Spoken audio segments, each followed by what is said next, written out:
hounds following you around orbs inside your too. house.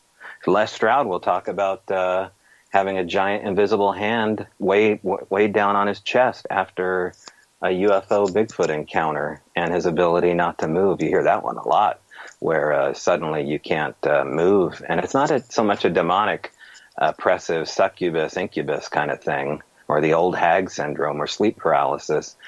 They feel the physical anatomy of a very secure, almost like they're trying to protect you from yourself from freaking out and weighing you down, when you're in their area at night. That was something that Les Stroud described on Joe Rogan.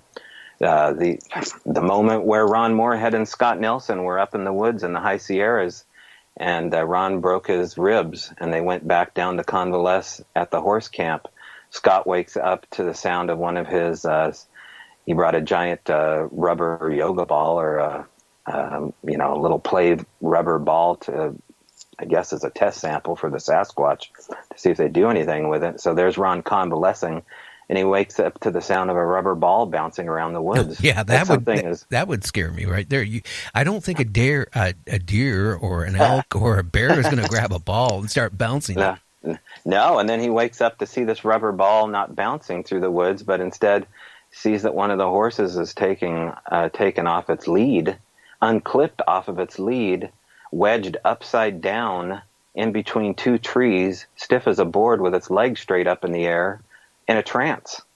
And so he calls Ron up to say the horse is dead. So here's Ron hobbling out of his tent to see that this horse was in some kind of weird hypnotic state, upside down, wedged in between these two trees. You take all these stories here, and you either have to defame these really good people based upon the fact that this is all bull, or you need to believe these stories and do something with them and start changing the way you research with it. So that's why, I'm inviting Ron down here to celebrate. We'll make this a Ron conversation here for a second. Ron Moorhead is coming down here in September because he's a legend in my mind and many others, a groundbreaking legend. And the Sierra Sounds have never been duplicated the way he's been able to document them, along with everybody else that was up there with him, including Scott Nelson. And so for 2 days on the 30th of September, he's going to be speaking at the Axe and Fiddle for 3 or 4 hours. And that's open to the public. We'll have ticket sales starting on the 4th of July for that. But we only have 11 tickets left for what we call the Sierra Sasquatch Experience. So Ron's invited down here, and he wants to come to Cottage Grove, Oregon for a recreation of the Sierra Sasquatch camp. So the shelter, an actual 7.5 foot tall biggie Sasquatch that I'm making will be out in the woods near the shelter, and people can go with Ron up into the woods, and a professional videographer and photographer videotape and take professional photos of Ron and them underneath the Sasquatch. And so we're trying to bring the Sierras to Ron right now, and then they can have a private barbecue and campfire with Ron on some private property that evening. And then the next day they'll be treated to 3 or 4 hours of a really intensive lecture with him and Scott Nelson via Skype. So wow. That's on the website on strangebrau.com, BRAU, and you can check out the Sierra Sasquatch Experience. But I only have 11 tickets left, and after doing a radio show or two, I sell a couple, and so once those tickets are gone, you can only come to the 30th of September, which those tickets won't be available till the 4th of July. But Ron's someone who needs to be listened to based upon his years of experience and the fact that he, the idea of these samurai sounds being duplicated over the years by other people. I mean, we really need to listen to what Ron has to say. Now, would you mind if I just play the samurai sound?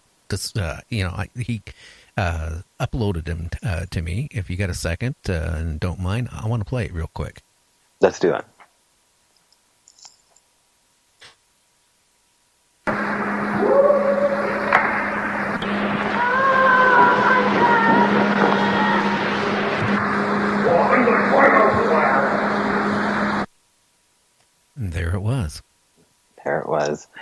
There's a particular sound that was sectioned off and covered that was an interesting audio clip that Scott Nelson began to use out while he was in the woods where he lives, because Scott Nelson, cryptolinguist, wasn't a Bigfoot witness. He knew that there was language there, spoke about it numerously now with Ron about how he can prove this is a language and not just communication, but there's much more to it. And there was a phrase that he was using out in the woods, this phrase, food haifwaya. And it's in the Sierra Sounds. It's this, a really quick little clip where you hear one of the Sasquatch say, food haifwaya. And so he broke apart the two statements. Food sounds very English, the word food, and then haifwaya. I believe I'm pronouncing it right. Scott's a much better imitator. So he elicited these sounds out in the woods to the point where he went from, not being a Sasquatch witness to being a Sasquatch witness because this phrase brought one in. And so he's able to corroborate the fact that these sounds elicit Bigfoot activity big time. And I'm not so sure about the recordings. I mean, a lot of people go out and sound blast Ron's hard work in the woods, and maybe they get stuff. I don't know. I've never done it. But I think uttering these phrases is totally different because your intent is behind it.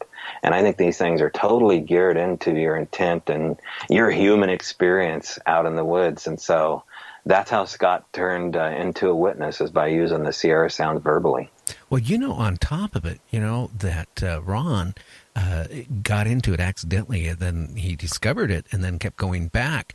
The problem is a lot of people go out, and I'll be honest with, they're called the weekend warriors. Mm-hmm. They'll go out on a Saturday morning and Sunday afternoon, they're back home. Right. They're not going to find anything. So, I mean, if you're out there trying to, get sounds, I mean, from talking to Ron the other day, I mean, sometimes he was out there for days and days and days and days before he started getting, before they started, talking to each other. And one of the clips he sent me, you can clearly hear that it sounded like two of them were chattering away at each other. Yeah, the idea of the weekend warrior is something I'm all too familiar with because I am I am one just based on the circumstances of having a full-time job, and I'd love to say that I had the ability to go out longer and stronger, but those happen maybe 3 or 4 times a year. I'm trying to but there's a difference, okay? Oh, yeah. I interview a lot of like ghost hunting clubs, groups on my show. And I actually had a couple of them where I actually cut them off halfway through the interview because they were more involved. One, they were hoping that somebody would see their videos, right? And they would get picked up by a cable company and have a TV show. They would go out for 2-3 hours, and that's all they would do. And, right. And then, I interviewed this one group. They didn't even have anything. But they were hoping to get out. They kept talking about for an hour was they think they got what it takes to be picked up by cable. Well, if that's your intention, I don't care if it's looking for ghost or looking for Bigfoot. If you're thinking, hey, you just want to get picked up for cable, you're not going to find it. You're not. I mean, even or you have to look at people have to realize something. When I moved over in Gig Harbor, Washington, 20 years ago, where I bought my house. Okay, the whole area was all, wooded. And then slowly as I was there for the first couple of years, property sold, they would log about, build a house. Now, I'm about the only one around here with 2 acres of cedar trees left. And there's houses everywhere now. But the thing is, when I first moved here, I saw a bear and a cub. I used to see deer every day run across my property through my driveway. Now, if I see a deer maybe every couple of months, I'm doing good. I haven't seen a bear or a cub or anything in 19 and a half years. So what happens is, as civilization keeps taking more land, whatever there is keeps going out deeper and deeper and deeper. Yeah, and sometimes that's not the case, and it gets more interesting. I believe the majority of that statement is correct, though. But there is this curiosity of Bigfoot TV where they're right on the periphery of town, very close to suburbs, checking out people. I've taken witness reports of them coming right into suburbs, right off of roads, and watching from the side or stealing things or messing around with things. I've got some friends that get their chickens taken once in a while and then returned a couple weeks later. They come into their barn and mess around with their hidden tape recorder and kind of flip it over periodically and come slap the side of the house. So there's that is true. I had a guest on my show back about 10 months ago that lived way out in the woods in a cabin, and she was divorced, and that's where she ended up with the house, and she stayed there. Right? She was on my show. She had a garden, and she would have vegetables, and she would be growing them, right?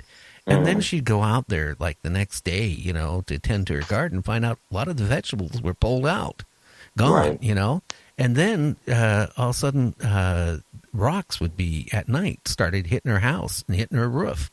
This went on and on and on. So what she basically did is she started taking and making a basket and putting it out, by the garden, with a care basket. And, that they would, come and take the basket, and ever so often they would leave her a trinket or two on her porch. Oh, yeah. No, everyone should be watching one channel that is speaking about exactly what you're talking about, Gary. There's a woman, a long-term witness, that's documenting 50-minute segments. Once a week, she edits together 50 minutes or so of her long-term activity with a family unit. And the channel is called Snow White Bigfoot. And it's an incredible story from beginning to end. But exactly what you're talking about as far as coming up to the house and borrowing things and leaving things, and she's actively doing kind of a Jane Goodall approach with the phenomena there, leaving out trinkets and toys and food and finding new objects and footprints coming up to the back of her house. It's a really well done channel. I don't know of another one like what she's doing, but that's the Snow White Bigfoot channel. I don't even know where this lady lives. She never shows her face. She's always filming the action going on around her house, and it's all very subtle. Very rarely are any of the Bigfoot things loud and explosive until they are, and then it's almost like a thunderstorm or a lightning strike. But for the most part, it's just kind of a passing breeze with these creatures, and it's very subtle. And they're very interested into the subtleties of things. And when you find stick structures or glyphs in the dirt, these subtle, minute little details that they use, you have to be, maybe they're curious about how much you actually are, aware of what's going on and watching how you respond to these subtle differences in your back 40. But, there's interest, I think, in these subtleties with them as well. Well, maybe they're just as curious about us as we are with them, just on the other standpoint, Yeah, yeah. I mean, I guess like on this lady, in her case, where she decided to, because she couldn't take it anymore. She said it was almost impossible for her to sleep at night because of the rock throwing on her roof and side of the house and all that stuff. When she tried making the care package, that all went away. So the rock throwing, virtually stopped. And, she would actually see him occasionally by her little garage, a Bigfoot staring at her. But they seemed not to be aggressive or anything. After, I guess she showed her affection by saying, here's a care package. Here, take this. And they left her garden alone after she was doing that. Really? Yeah.